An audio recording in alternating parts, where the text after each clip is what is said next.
Attorney General Dana Nessel, along with members of Cooley Law School's Innocence Project, announced the first exoneration from the state's new Conviction Integrity Unit.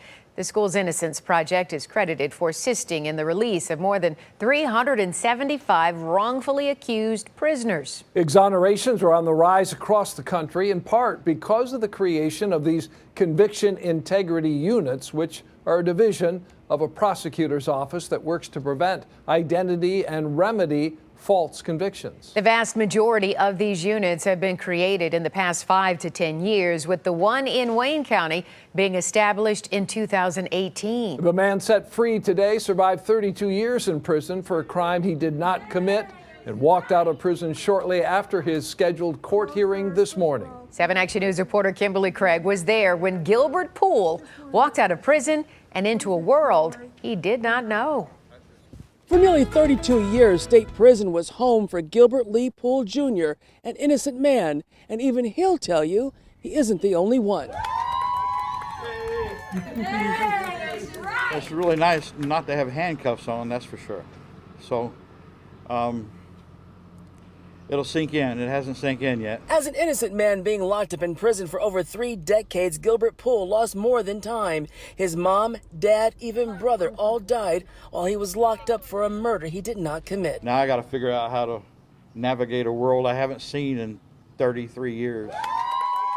What family Gilbert now has met him at a nearby park moments after he was released from prison.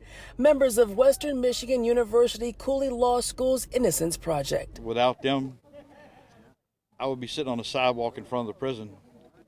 I wouldn't have a number to call. On behalf of the entire system, as the chief law enforcement official in the state, all I can say is I'm so sorry for what's happened to you, but I'm glad that at least after all of these years, justice delayed was not justice denied. Gilbert Poole's case was the first exoneration worked on by Attorney General Dana Nessel's new Conviction Integrity Unit.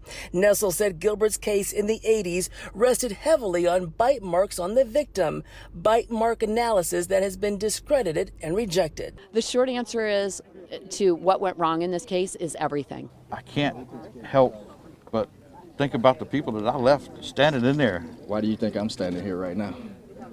Because I spent every day for the last 3.5 months waiting on the next guy to show up. Greeting Gilbert as a free man today was Kenneth Nixon. He was exonerated earlier this year after serving 16 years for murders in Detroit he too did not commit. People naturally assume that when you walk out of prison exonerated that your record's clean and you're now a civilian. You're now a normal person. The reality is you're not yet. You're not. There's still a process you have to go through. I still had to navigate getting proper identification. I still had to navigate getting vital documents, housing. Some of Kenneth Nixon's support came from someone unexpected, Corrections Officer Wendy Woods, who had seen another innocent man go free. And after looking into his case, she left her job so she could join his family in fighting for his freedom. With Ken, when I got that gut feeling, I decided that I just wanted to give up that career, and I wanted to be able to help him and others like him. This isn't new. It's just America's dirty little secret that wrongful convictions happen over here. And today in Jackson, there's one less innocent man in prison, one who will now have to learn how to live as a free man. I've never seen a cell phone in my life until today. I still haven't touched one. When I walked out, there were cheers from people.